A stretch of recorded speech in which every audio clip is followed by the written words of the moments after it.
계획 내려놓고 주님의 뜻을 따르며 살아갈 수 있는 우리가 되게 하여 주시옵소서. 예수님의 이름으로 기도합니다. 아멘.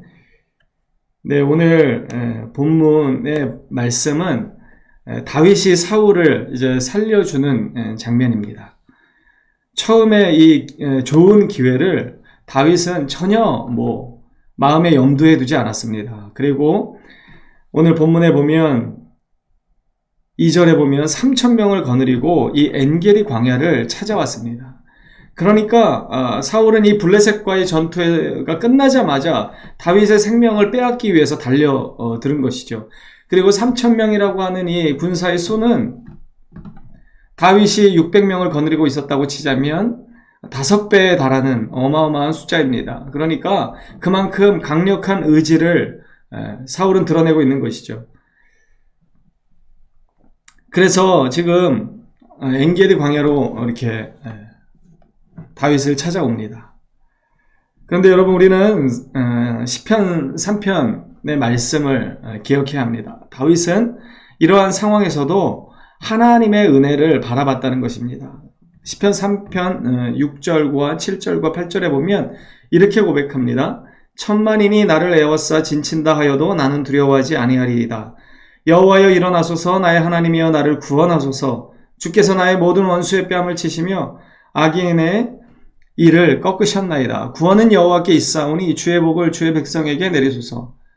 이것이 다윗의 고백입니다. 다윗은 천만인이 자기를 에워싼다 할지라도 하나님께서 허락하지 아니하시면 어찌할 수 없다는 이 놀라운 진리의 말씀을 깨닫고 있었습니다.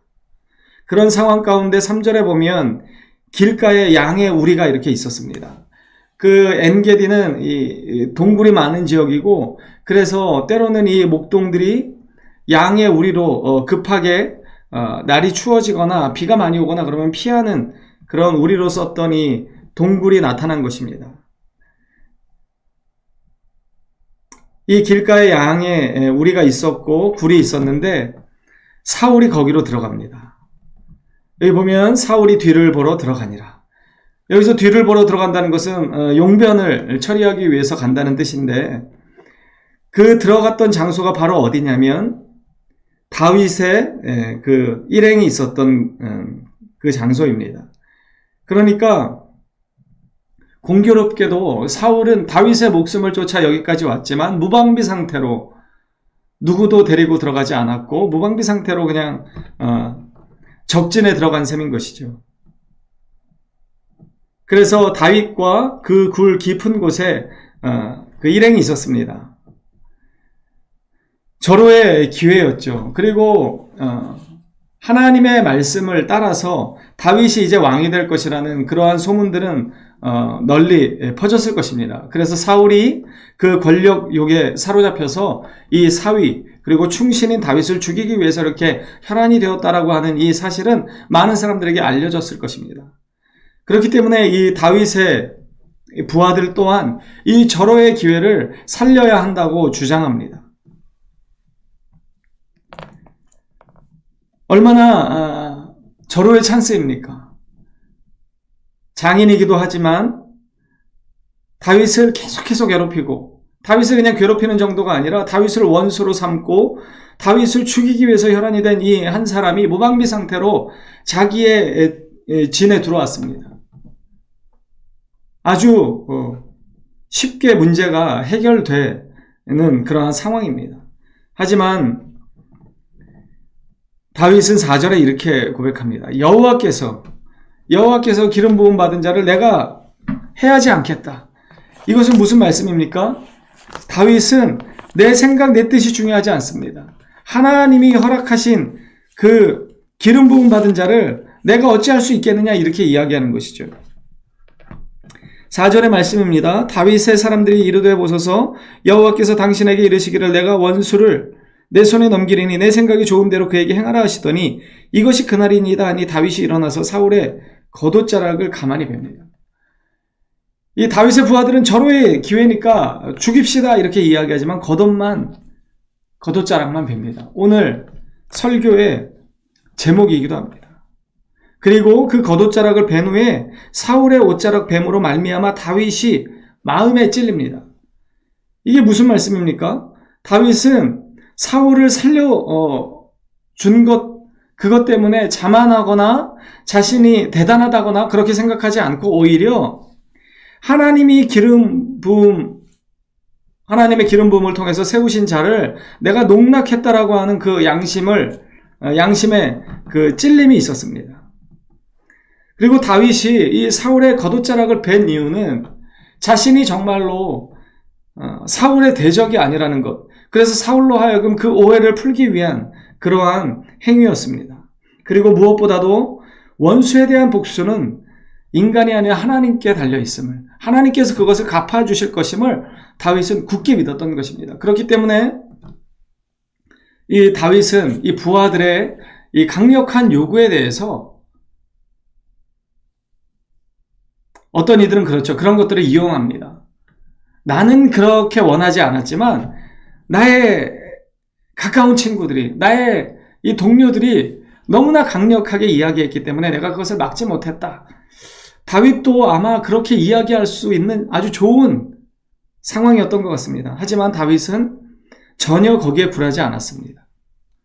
이것이 다윗의 위대한 점입니다.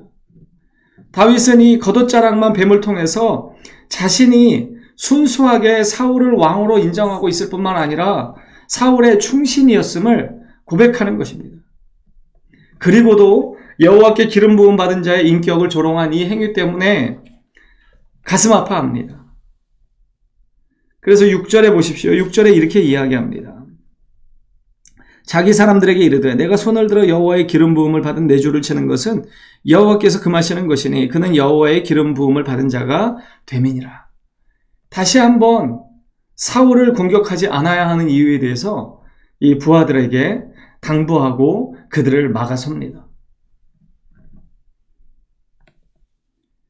다윗은 정말 여호와 신앙이 최우선이었던 사람입니다.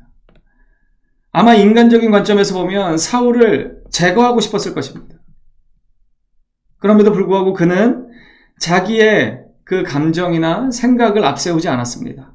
오직 하나님의 선하신 계획을 믿었고 하나님이 기름 부음을 통해서 세우신 그 권위자를 인정했습니다. 그가 마음에 들지 않았을 것입니다. 왜냐하면 그는 너무나 부당한 사람이었고 너무나 편협한 사람이었고 너무나 욕심에 가득 찬 사람이었기 때문입니다.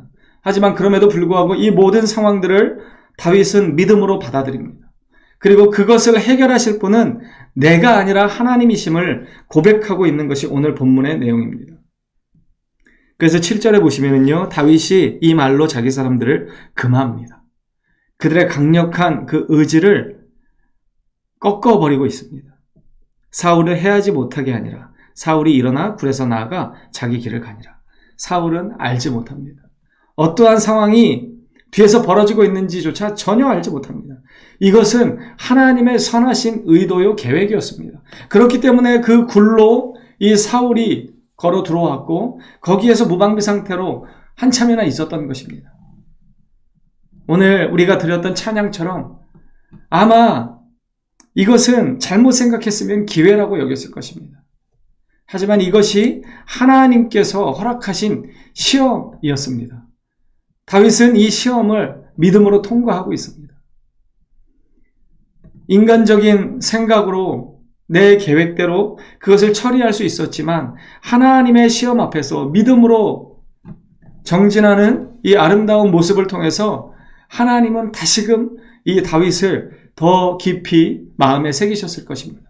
그리고 이 다윗을 하나님의 귀한 믿음의 일꾼으로 세우시는 이 일에 대해서 더욱더 확고하게 그 의지를 다지셨을 것입니다. 물론 하나님은 우리와 같이 어떤 상황에 따라서 달라지시는 분은 아니지만 하나님께서 선택하신 그 다윗이 얼마나 믿음으로 바르게 성장하고 또 살아가고 있는지 하나님의 마음을 시험케 하고 있다는 그 생각이 들고 있습니다. 잠언 3장에 보면은요, 이런 말씀이 있습니다. 너는 마음을 다하여 여호와를 신뢰하고 내 명철을 의지하지 말라. 다윗은 지금 그러한 모습입니다. 여호와를 신뢰하기 때문에 자기의 명철, 자기의 지혜, 자기의 상황을 의지하지 않습니다. 너는 범사의 그를 인정하라. 그리하면 내 길을 지도하시리라. 여러분, 다윗의 삶은 바로 이러한 삶이었습니다. 범사의 여호와의 그 은혜를 신뢰하고 인정했기 때문에 이 다윗은 이 죽음의 고비마다 하나님의 은혜와 도우심의 손길을 경험했던 것입니다. 그리고 3장 7절입니다. 스스로 지혜롭게 여기지 말지어다. 여호와를 경외하며 악을 떠날지어다.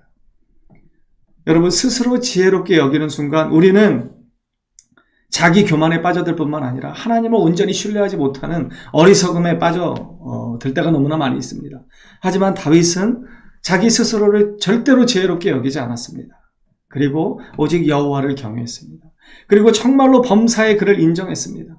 그렇기 때문에 주님께서 다윗의 이 상황을 언제나 철저하게 지키고 계셨고 보호하셨고 마침내 그 길을 지도하셔서 이스라엘의 통일 왕국의 왕으로 다윗을 세우셨습니다.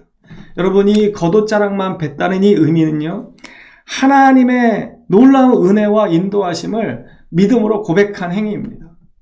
그리고 모든 것을 주님께 내어 맡기는 믿음의 결단의 모습입니다. 여러분, 우리에게 어찌 보면 대적을 처치할 수 있는 좋은 기회가 있을 수 있습니다. 하지만 그때 우리는 하나님께서 원하시는 바가 무엇인지를 여쭈어 보아야 합니다. 그리고 내 계획, 내 방법이 아니라 하나님의 방법이 무엇인지 늘 깨어 기도해야 합니다. 다윗은요, 이 절호의 기회를 놓쳤습니다. 인간적으로 보면 놓친 것이죠. 미련한 것이죠. 하지만 하나님께서는 이 다윗의 모습을 마음에 새기셨습니다. 그리고 이 다윗을 하나님 마음에 합한 자라 말씀하셨습니다. 여러분, 겉옷자락만 베는 이 다윗의 모습을 보고 부하들이 얼마나 분개했을까요, 속으로. 하지만 그것이 하나님 편에 서는 길이었기 때문에 다윗은 주저하지 않았습니다. 여러분, 우리가 큰 성취를 이끌어내지 못한다고 해도 우리가 하나님 편에 서 있기만 하면 그것이 성공의 기름을 기억하십시오.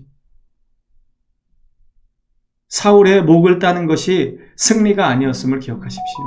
그의 옷자락을 베는 것만으로도 하나님의 은혜를 구하는 길이었고 하나님 앞에 그 시험을 통과하는 것이었음을 기억하시고 늘 하나님의 뜻을 구하며 하나님께서 원하시는 바대로 우리의 삶을 살아가는 저와 여러분 되기를 간절히 소망합니다. 기도하겠습니다. 거룩하신